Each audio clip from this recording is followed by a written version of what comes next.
You are listening to Diasporic Music on Black Power 96 with Melinda Francis, and Lisa Watson is on the buttons. We have just completed the Jazz Zone with Tien Providence, and joining us on the line is Dr.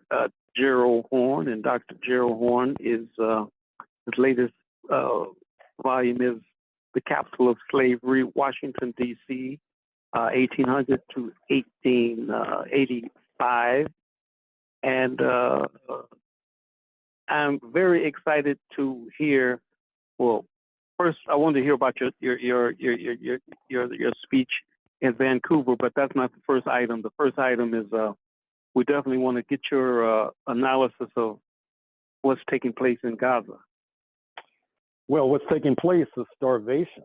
What's taking place is not only starvation of infants and young children, but also unremitting attack against the Israeli authorities, not only by Palestinians themselves, but their allies, which is an increasingly lengthy list. You may have heard that the president of France, Mr. Macron, has decided to recognize a Palestinian state, which can and potentially will be a breakthrough. Recall that just a few weeks ago, before the so-called 12-day war, planned at the United Nations was an important international conference on the question of Palestine, co-sponsored by France and Saudi Arabia. But coincidentally enough, the so-called 12-day war interrupted that particular meeting. But now the president of France is slated to turn up at the opening of the United Nations General Assembly in a few weeks in New York City and make this potentially significant and profound announcement. Canada and Britain and Australia have been criticizing the Israeli authorities. Israel is increasingly isolated, but alas, it retains support from the United States of America. And in this context, I'd like to make a point that I made in an interview with the popular podcast, India and the Global Left, which is slated to be posted within a day or two, where I pointed out that in the United States, at least, this term, quote, identity politics, unquote, is very popular by some of our friends on the left, or popularized by them, I should say. And what's curious is that I have never heard anyone in the US left apply the descriptor identity politics to Zionism or to Israel, a state based upon an exclusivist ethno-religious identity, or perhaps an exclusivist political identity. If the term identity politics means anything, it should apply to Israel, but for some reason, there has not been an application of this intended insult to Zionism, which I think speaks volumes in terms of the ideological weaknesses of the US left, in terms of the naked white supremacy of the US left, because this term is oftentimes used to depict various streams and strands of the Black liberation movement, interestingly enough. So the good news, perhaps in a perverse way, is that this crisis in historic Palestine has been quite revelatory in bringing to the fore of various kinds of ideological weaknesses that perhaps had not been exposed previously. And to the extent that that's an accurate depiction, I would say that that's a good thing. Could I ask you, do you feel that the Africans in America, I guess the African Americans are like everybody else, you know, they're different factions, but do you feel that Africans in America have supported the Palestinians as much as we should? Because I know there is a group of people who will remain I don't want to talk about their names, but they're actually criticizing Ibrahim Traore for, getting too much aid from Russia, and implied in that is, they don't support the Palestinians. Could you talk about that? Well, sure. I mean, as I've tried to explain many times in the past, over the past 70, 75 years or so, there's been a systematic assault on the U.S. left, the Black internationalist community, symbolized by the late, great Paul Robeson. In its wake, there have arisen these retrograde ideological trends to which you are making reference. So certainly there's room for improvement with regard to the Black movement and our relationship to historic Palestine. But having said that, we're existing and enduring in a right-wing country. We know that as a general rule of thumb, that the ruling ideas of any society are those of the ruling class, and that a stiff price is to be paid by any who buck the U.S. ruling class, particularly if you are of African descent, particularly if you are descendants of enslaved Africans with roots in Dixie, because there's continuing animosity to this segment of the Black community. And many of the white supremacists like nothing better than to pound and pulverize and penalize and persecute Black Americans from Dixie, or with roots in Dixie, I should say. And so it's a very complicated phenomenon, but certainly that's no excuse for some of the ideological Black backsliding to which you have just made reference. You're listening to Diasporic Music on Black Power 96 with Melinda Francis, and Lisa Watson is on the buttons, and we're speaking with Dr. Gerald Horne. And you have a question, Melinda? Yeah, I just wanted to, before we get into the questions, I just wanted to remind, and actually we got a really anonymous donation of $250. So give thanks to the anonymous donor. We're over our goal, but the station really desperately needs your support. So if you haven't already, go to blackpower96.org/DM. Yeah, so let's go to the questions.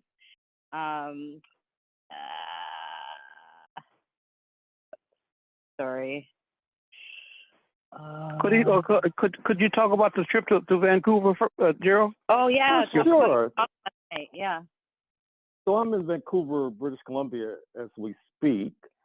And last night, July 26th, the sacred holiday marking the attack on the Moncada and the acceleration of the Cuban revolutionary process, making history on January 1st, 1959, what I pointed out to those assembled in Vancouver is that in many ways, Canada has even greater reason to engage in solidarity with the Cuban Revolution, because with this loose talk coming from Washington of the 51st state, and with the tangerine tyrant, Mr. Trump, pledging and promising that, quote, economic force, quote unquote, will be used to effectuate this illegitimate goal, Canada is inching towards a status not unlike that of Cuba, which has been subjected to a blockade for decades.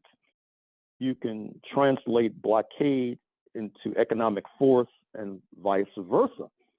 Indeed, I went a step further and suggested that Cuba hopefully can lead a new or a renewed anti-imperialist bloc that would incorporate not only Cuba itself, but Canada, perhaps Mexico, which has been threatened with bombardment from Washington during the Trump years. I mean, literal bombardment.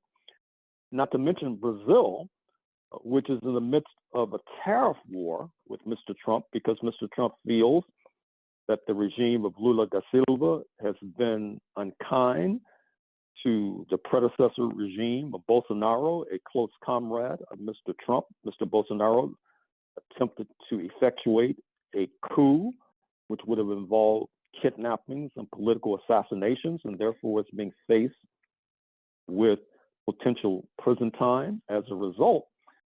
And so I'm hoping that Canada can be enlisted in this alliance, but alas, we all know the contradictions of Canada. On the one hand, even in the ruling class, there is no support for the 51st state gambit.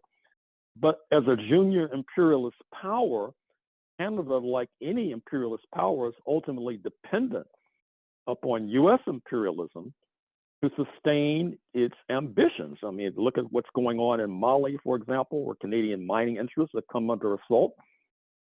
Those mining interests from Canada are going to have to ultimately rely upon U.S. imperialism if they are to emerge victorious.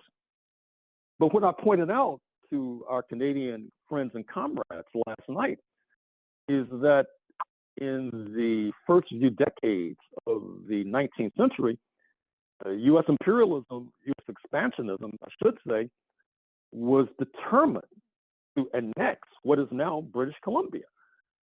That was the import of the political slogan by Mr. Trump's favorite president, speaking of President Polk, 54-40 or fight. That is to say, the United States was to seize the territory south of Alaska, Alaska then controlled by Russia, or at least claiming to control Alaska. And if that ambition had been met, where I'm sitting now in Vancouver would be U.S. soil, not Canadian soil.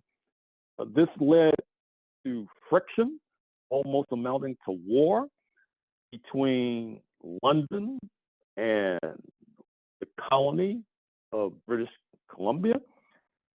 The British were accused by the Yankees of arming the indigenous population on both sides of the border. The Yankees accused Russia of arming the indigenous population on the both sides of the border. They accused Catholics. They accused the Church of Latter-day Saints, of Jesus Christ of Latter-day Saints, speaking of the Mormons, of arming the indigenous on both sides of the border. In other words, the Yankees were freaking out at that time, which leads to hysteria, which leads to genocide and even more naked aggression against the indigenous population, the Cayuse, the Palouse, the Walla Walla, amongst others. I point out that the settlers in what is now the United States, typical of U.S. settler colonialism, they felt that the military of the United States was not sufficiently aggressive in fighting the indigenous population, not unlike what you see on the West Bank, where the settlers have been battling the Israeli military for similar reasons. And the settlers here in the Canadian Southwest, the U.S. Pacific Northwest, that is to say, in Pacific Northwest, they took the reins of ambition into their hands and organized these death squads against Native Americans. What was interesting about the difference between Canada, or what is now Canada, and south of the border, what is now the state of Oregon, Idaho, state of Washington, et cetera, is that the Hudson Bay Company, which was the dominant force, and I've mentioned this before, their ambition was extractive colonialism, fur and timber in the first instance, not necessarily settler colonialism. Settler colonialism is launched post-1858 with the discovery of gold on this side of the border in British Columbia. And so therefore the initial settlers were disproportionately Euro-Americans, particularly from San Francisco, who were bloodthirsty, to put it mildly. And as we pointed out before, the colonial governor was of African extraction, speaking of Sir James Douglas, but alas, it is an ill-fitting combination to bring together settler colonialism, U.S. style, or even Canadian style, and leaders of African extraction, even though when Sir James Douglas was forced out of office, he was the richest man in this part of North America. So this is the story I'll be telling when I sit down to write this book, sadly and tragically. The next time we speak, I'll be back in the United States. I'm returning south side, stateside within a few days. I'll have to toughen up my exterior as a result to get ready to face the onslaughts from these unreconstructed white supremacists south of the border. So wish me luck, wish me well. And I just wanted to say that in Detroit, the Carolyn Baker, the daughter of General Gordon Baker, they celebrated the Cuban national holiday in Detroit. It's on social media, and the General Gordon Baker and people like that, and the late Don, he wasn't there, but they had gone to Cuba in the right after the Cuban Revolution, you know, in the mid '60s, and of course suffered some heat from that. The U.S. government does not want people, especially those of African descent, to have a global outlook. They want people to raise the red, white, and blue and be Yankee Doodle Dandy. The next question, Melinda? Yeah, do we want to go to Trump in Scotland? Well, yes, the Tangerine Tyrant is visiting his golf courses in Scotland. There have been protests, I'm happy to say, but not necessarily protests from Prime Minister Keir Starmer, who apparently is meeting with him today. There will also be meetings today with Mr. Trump and leaders of the European Union. They're trying to avert a trade war, which is in its infant stages as we speak. U.S. imperialism is playing a very dangerous game right now because as a result of the challenge from China, U.S. imperialism under Mr. Trump feels that it has no alternative but for converting erstwhile allies into neocolonial appendages. That's the import of this loose talk about Canada becoming the 51st state. In the Wall Street Journal, now on your newsstands, there's a front page article about how, as a result of this latest negotiation between Tokyo and Washington, Tokyo, apparently, the government has decided to create a slush fund of $500 billion,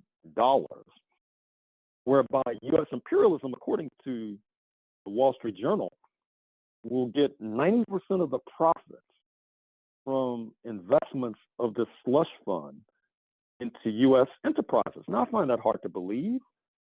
I'd like to see that in writing with Japanese signatures on the dotted line, plus the $500 billion, the $550 billion to be exact.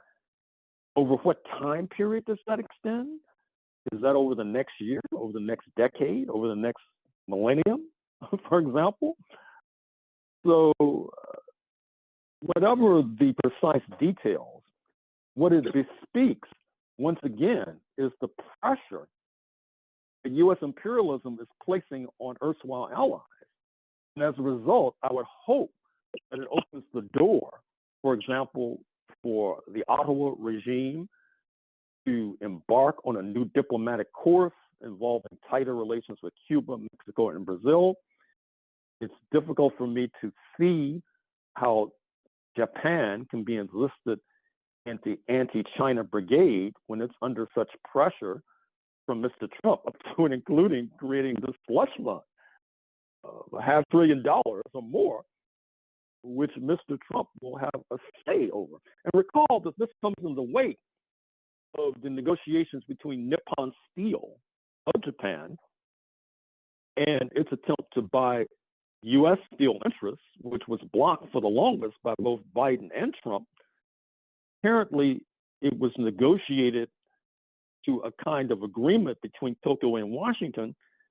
But once again, Mr. Trump has his hand in the cookie jar because supposedly he has some sort of leverage over what Nippon Steel can do with regard to its private investments in the United States. Now, I'm wondering, where are those who clamor on behalf of free markets? Where are those who clamor on behalf of the government keeping its hands out of the business of private enterprise, for example? I have not heard a mumbling word from those interests. And it's very, very ominous because we know that in terms of a theme that I was pressing last night in Vancouver at the Cuban Solidarity event, that is to say, the danger and threat of fascism on these shores in the United States, that fascism oftentimes comes along with it an increasing role of would-be dictators like Mr. Trump in all facets of society, including the supposedly sacrosanct business interests, private business interests. So obviously, we're entering uncharted waters in the United States of America. I warned our Canadian friends that if the house next door is aflame and on fire, do not think that you can easily escape. That is to say, the flames of fascism erupt in the United States. Inevitably, I think that the heat will be felt north of the border. You're listening to Diasporic Music on Black Power 96. We're on the line with Dr. Gerald Horne. Could you talk about China and the EU? What's the situation? What is that situation? So you have this three-cornered struggle between the European Union, China, and the United States of America. Under Mr. Biden, the United States was seeking to forge an anti-China alliance with Brussels, with the European Union that involved concessions on the U.S. side. Mr. Trump is not as interested in concessions, and one would think that that would drive the EU into the arms of China. The problem is, it's unclear as to whether or not the European Union is willing to embrace China because of its ingrained anti-communism, because of a fear that China is the bigger threat. In fact, just speaking sociologically, here in Vancouver, British Columbia, which has a substantial population of Chinese descent, you can glimpse quite readily this unease about the affluence of this population of Chinese extraction, the nervousness that this engenders in a sector of the Euro-Canadian population. And you can easily transpose what I witnessed in Vancouver to relations between the European Union and China, which brings me to Ursula von der Leyen, the head of the European Commission, who was just in Beijing. And the event was to mark 50 years of diplomatic engagement between Brussels and Beijing, but it was not as warm a welcome as one could have imagined given the stakes, particularly given the stakes concerning climate change, where it is fortunate to say that Brussels and Beijing are continuing along the path of mutuality concerning global warming and leaving the United States behind, because Mr. Trump sees the discourse on climate change as being a hoax and wants to withdraw from the Paris Climate Accord, et cetera. So this is a very complex, complicated moment that we face right now with this three-cornered struggle. Sadly, I'm afraid to say that I'm not sure if many of our friends on the left, and certainly the Black Liberation Movement, are engaged with this all too profound struggle. Perhaps when the Congress of the People, COP30, I believe the name is by now, takes place in Brazil, the meeting on the climate taking place within a few months. Some of our forces, some of our comrades will be up to speed because I expect them to descend upon Brazil for this all-important diplomatic summit, and let us at least hope that that's the case. Dr. Horne, could I ask you, Commandante Fidel Castro was very clear on the question on climate change. Is there any world leader that has taken up that the mantle, or taken up Comrade Fidel's position in terms of championing climate change? Is there anybody in the world that is continuing that work? Well, of course. I mean, I mentioned Brazil, President Lula. I could have mentioned President Diaz-Canel, the successor to the Castro brothers in the leadership in Havana. I could have mentioned a recent World Court decision that basically recognizes climate change as a mortal threat to planet Earth and was good news for small Caribbean and Pacific Islander nations. You'll get a glimpse of this kind of thinking once again at the meeting to take place in Brazil just a few months from now. The laggard in this regard, and the laggard generally on virtually every issue involving global peace and security, not to mention climate health, is the United States of America. The tragedy of the United States of America is that even though there is a recognition of this U.S. weakness, there's hardly a recognition of the deep-rootedness of the kind of retrograde reactionary policies and ideologies that lead to this laggard approach to climate change. In other words, many of our friends on the left, they still cling to the fairy tale that the creation of the United States of America was a great leap forward for humanity, even though it led to an exponential growth in indigenous dispossession, an exponential growth in enslavement of Africans, exponential growth and genocide against the indigenous. And given that kind of backwardness, it's hard to come to grips with the kinds of reactionary retrograde policies on the climate or anything else exemplified by the U.S. ruling class. I'm hoping that as a result of perhaps the remarks I made last night in Vancouver, where I tried to incite and excite those assembled, suggesting, I'll mention this also to our friends in Toronto, if they are not embarked on this course, that in Vancouver, that they embark on around-the-clock ticket of the U.S. consulate on all manner of issues, the 51st state scam, the embargo against Cuba, the expansion of U.S.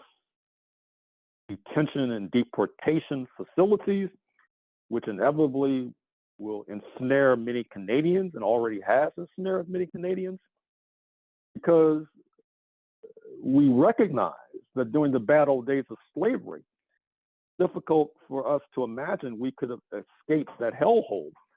But for the assistance north of the border, the great late John Brown, he plotted his assault on slavery in October 1859. That was cooked up in southern Ontario when W.E.B. Du Bois organized the Niagara Movement in 1905, marking a new stage in the battle against U.S. apartheid. That was cooked up once again in southern Ontario, just across the water from Buffalo, New York. So bringing down this imperialist monster will not be an easy task. Certainly, it will involve the cooperation from our Canadian comrades and friends elsewhere. And fortunately, we have historical chapter and verse, historical examples that suggest we have brought this monster to heal before, and we can do it again. And let me say that before the Honorable Marcus Mosiah Garvey called for Africa for the Africans, Martin R. Delaney, who lived in Toronto for quite a few minutes, he talked about Africa for the Africans before Marcus Mosiah Garvey was even born. And also Bishop Henry McNeil Turner started a chapter, not a chapter, but a church. AME had a AME church, AME African Methodist Church in Oakville, Ontario. That is the birthplace of, not the birthplace, but the home of the the great Donovan Bailey, the Olympic champion from Canada, sprint champion. Hear, hear. I guess we're about out of time, aren't we, sir? Yes, I'll talk to you soon. All right, and thank you. And I would like to thank Lisa Watson for keeping us on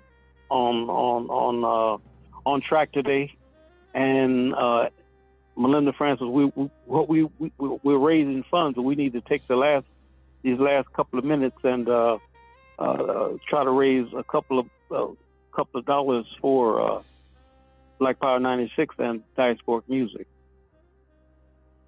Yes, if you haven't already, there's many ways that you can donate to the station. Once again, the station's goal is $10,000. We made our show goal, but we always, are looking for more. And basically, we haven't met the $10,000 that the station needs. So if you haven't already, go to your computer and type in blackpower96.org/DM.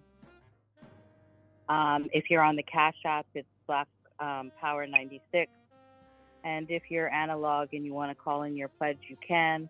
The number is 1-888-979-2796. Again, the number is 1-888-979-2796. One more time, 1-888-979-2796. And become a member, become a sustainer. And if you can't do that, any amount counts.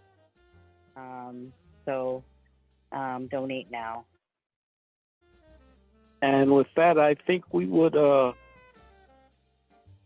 we will definitely be back on track